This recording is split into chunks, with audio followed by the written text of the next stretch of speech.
I'm Katie M. Powell, Miss Provo 2020, and today we're learning how to balance your budget. Last time we talked about how to create a zero-sum budget. This time we're going to make sure that we're allotting the right amount of money per category. Whenever you are balancing your budget, you need to remember you are the star of your own show. You're the driver of your own car, and you are in control. This is taking responsibility for our own actions, and sometimes that's challenging, but it gives you power.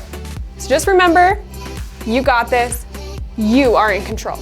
In his book, 7 Habits of Highly Successful People, Stephen Covey calls this mentality as independent will. He says, our independent will is the ability to act rather than be acted upon. Stephen Covey often refers to the example of Helen Keller. She had a tremendous independent will. Even though she was deaf and blind, she had enough will to go to school, to learn to speak, and even to talk. Now think about it. What if you had that same amount of will to pay off your debt and to invest for the future? That's powerful. As soon as we recognize we are the people in charge, we're able to organize our own finances and prepare for the future. When we do this, we want to prioritize things first. That's how Stephen Covey says it. I'm going to show you how this works through a little example. Okay, I've got a jar, a bucket of rocks, and some sand. So in this jar, let's first try putting in the sand. I'm going to dump it all in, and we're going to try to fit the rocks in afterwards. Okay, I've got our sand here. Now let's put the rocks in. Got a big rock, got some other rocks. When I was a kid, I loved to correct rocks all the time. And oh no, I'm above the jar and I still have a few more rocks. Let's try this a different way. I'm gonna take out the rocks and redo this. Let's try this again to see if everything can fit. This time, I'm gonna put the rocks in first. Got quite a few rocks, so let's put them in strategically.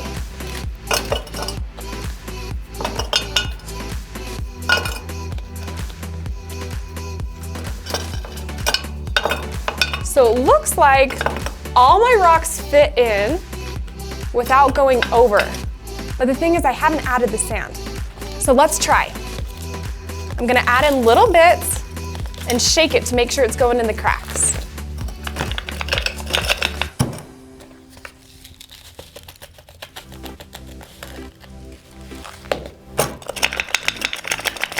It seems like the sand is filling in all the holes that were in between the rocks from before.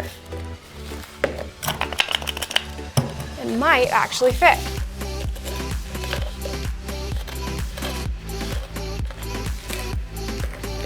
I got all the sand in and all the rocks, even the ones I didn't even put in last time. That teaches us a big lesson. When we put the rocks in first and then the sand, everything's gonna fit. In that example, our glass jar represented our budget or our income, how much money we have to spend. Our rocks represented our necessities, and the sand was the things we just want to buy. So we need to start thinking of our budgets in our needs and our wants. What are our big rock items and what are our sandy items? Let's start thinking this week. When we allot our money in our budget, we want to be making sure that we're allotting our money to our big rock items, our needs. And then we can go to our sandy items, our wants. So let me suggest 4 rock items or priority items that we should put as our needs. Our first priority is protecting our family from hardship. Part of this is creating an emergency fund. This emergency fund should have 3 to 6 months of income saved for us. Especially in the pandemic, we learned that there is a need to have an emergency fund. Our second priority should be eliminating debt. Now this can be student debt, car, mortgage, consumer debt, any kind of debt. We want to be putting our money towards that priority. And our third is investing for the future. Investing for the future includes retirement funds, investing for education, or just investing for future times. Our fourth priority is to continue to bless and give to others. This is donating our money to organizations that we cherish. When you receive your paycheck, you want to make sure to pay these items in order. Pay your big rocks first, and then go to the sandy items. Whenever I receive my paycheck, I always sit down and right then, I put aside money to go in my emergency fund, in my savings account, in my investments, all before I spend my money on my Sandy items. When we balance our budget, sometimes we're gonna have to say no to our friends when they have activities to make sure that we stay within our jar. Now, there's a couple ways that we can say no to our friends, and let me suggest 5 of them.